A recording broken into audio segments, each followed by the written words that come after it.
Meta Magelang English Teacher Association atau MGMP Bahasa Inggris Kabupaten Magelang. Selamat datang kembali di channel kita, yakni Learning English with Meta. Oke, silakan. Di masa pandemi ini kita harus selalu memakai masker dan jaga jarak, dan jangan lupa harus selalu menaati peraturan-peraturan pemerintah terkait pandemi. Oke, jadi today this meeting, pertemuan kali ini kita akan lanjut ke KD 3 di kelas 8, yakni KD-nya adalah menerapkan fungsi sosial, struktur teks dan unsur kebahasaan, teks, interaksi, transaksional lisan dan tulis yang melibatkan tindakan memberi dan meminta informasi terkait keharusan, larangan, dan himbauan sesuai dengan konteks penggunaannya. Jadi hari pertemuan KD ini akan ada 3 materi. Ini pertama keharusan, kedua larangan, yang ketiga adalah himbauan atau saran. Untuk KD keempat titik 3 adalah menyusun teks, interaksi, transaksional lisan dan tulis, sangat pendek dan sederhana yang melibatkan tindakan memberi dan meminta informasi terkait keharusan, larangan, dan himbauan dengan memperhatikan fungsi sosial, struktur teks, dan unsur kebahasaan yang benar sesuai dengan konteks. Ya, jadi guys, hari ini di KD ini kita akan ada belajar 3 materi. Oke, langsung saja kita lanjut ke materi yang pertama, yakni adalah obligation atau keharusan. Oke, do you still remember? Masih ingat what I said in the beginning? Apa yang Pak Ali sampaikan tadi di awal-awal? The beginning, Pak Ali, I say about kita harus memakai masker, kita harus jaga jarak, kita harus menaati peraturan dari pemerintah terkait pandemi. So, obligation atau keharusan itu apa? Biasanya sesuatu yang harus dilakukan yang berkaitan dengan rule atau aturan-aturan yang ada. Tapi bagaimana ketika kita mau mengucapkan atau menyampaikan ungkapan-ungkapan keharusan dalam bahasa Inggris? Kapan toh ungkapan ini atau kapan toh kita harus mengucapkan suatu keharusan? Yang pertama, ketika kita meminta seseorang untuk melakukan sesuatu kaitannya dengan peraturan-peraturan yang harus dilaksanakan. Yang kedua, ketika kita mau mengingatkan seseorang tentang suatu kewajiban yang harus dilaksanakan. Jadi situasi itulah yang menyebabkan kita harus melaksanakan atau mengungkapkan suatu keharusan. Ya, jadi bagaimana caranya kita mengungkapkan? How do you speak? How do we express obligation atau keharusan in English? For example, kita bisa bilang tadi Pak Ali bisa bilang kita harus pakai masker. Oh, contoh kita harus selalu di rumah.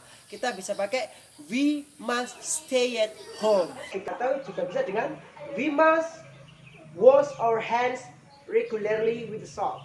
Oke, kita harus selalu di rumah. Kita harus mencuci tangan kita dengan sabun secara teratur. We must park. You must park your car there.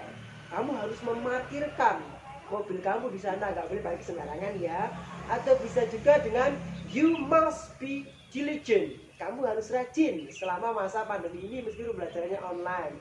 Atau juga kamu bisa mengucapkan you must be on time. Kamu harus tepat waktu. Pinter sekali. Jadi untuk mengungkapkan suatu keharusan, biasanya secara rutin kita bisa pakai kata must.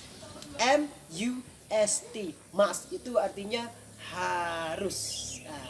Nah, terus bagaimana toh untuk membuat suatu kalimat yang memakai must? Tentu ada pattern atau polanya tertentu kan? Oke. Ada 2 pola atau pattern yang bisa kita gunakan untuk mengungkapkan keharusan atau obligation. Yang pertama adalah terdiri dari pola yang pertama adalah jika kita memakai verb. Apa itu verb? Masih ingat? Verb itu adalah kata kerja.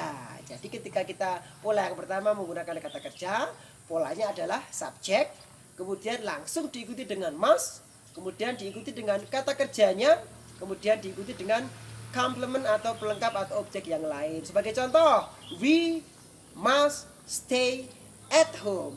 We sebagai subjek, must stay sebagai verb, kemudian at home sebagai complement atau adverbnya, keterangan tempatnya. Atau jika kita ambil dari yang contoh tadi, we must wash our hands regularly.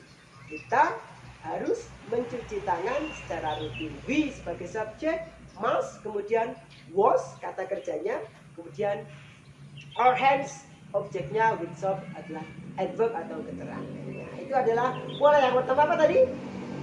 Subjek, must, verb, kemudian complement. Very good, yang kerudung coklat, hebat sekali kamu.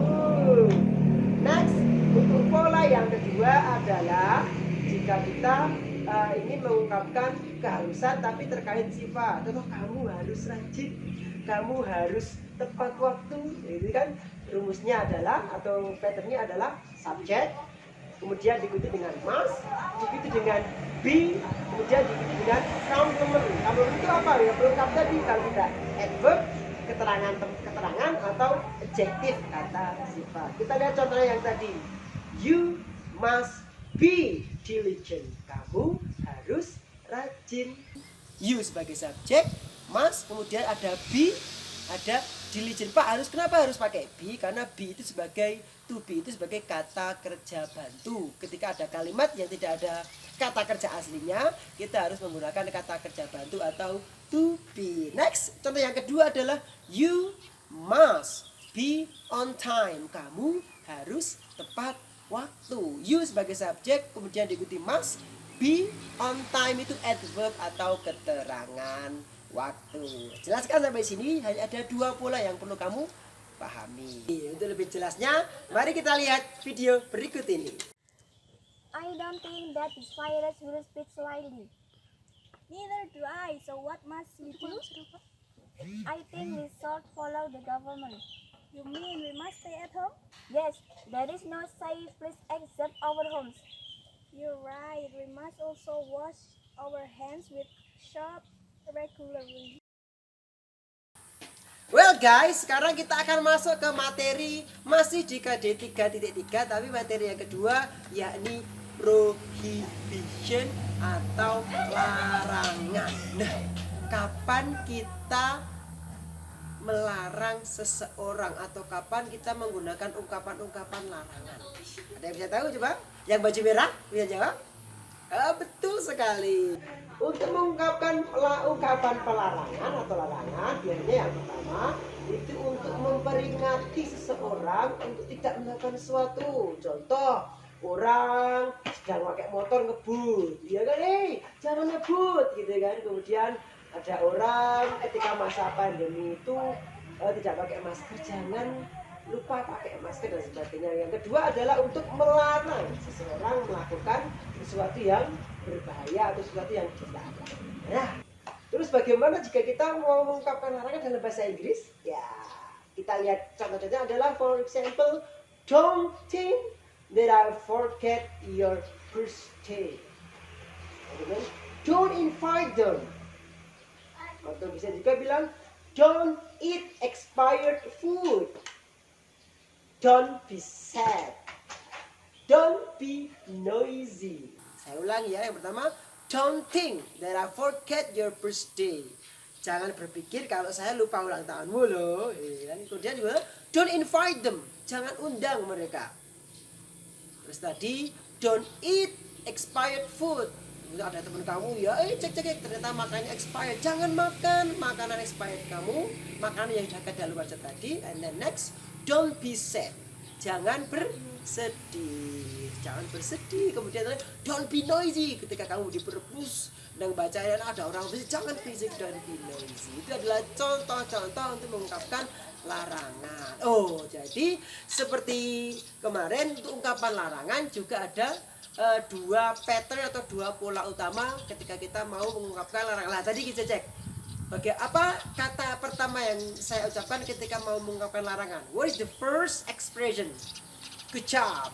Don't. Jadi ketika kita mau melarang seorang, kita bisa pakai kata don't atau artinya jangan. Nah, kata jangan ini bisa dipakai melalui dua pattern atau dua pola. Yang pertama, ketika kita menggunakan verb atau kata kerja. Ketika kita memakai kata kerja, we patternnya adalah don't, kemudian diikuti dengan kata kerjanya, diikuti dengan complement atau pelengkapnya. Contoh tadi, don't think, jangan berpikir that I forget your birthday, kalau saya lupa ulang tahun kamu.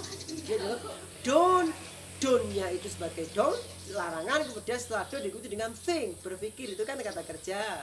Nah, itu ya. Kemudian don't invite them, jangan undang mereka. Don't, kemudian invite kata kerja, diikuti them, objek atau pelengkapnya ya. Kemudian don't eat expired food, ya kan? Jangan makan makanan yang expired atau kadaluarsa. Itu adalah pola yang pertama ketika menggunakan verb. Pola yang kedua adalah ketika kita tidak pakai verb. Ketika kita bisa contoh pakai adjektif, jangan berisik tadi ya. Jangan sedih. Ya, kita bisa bilang don't be sad. Jadi don't setelah don't diikuti dengan be, kemudian diikuti dengan kata sifatnya atau adjektifnya.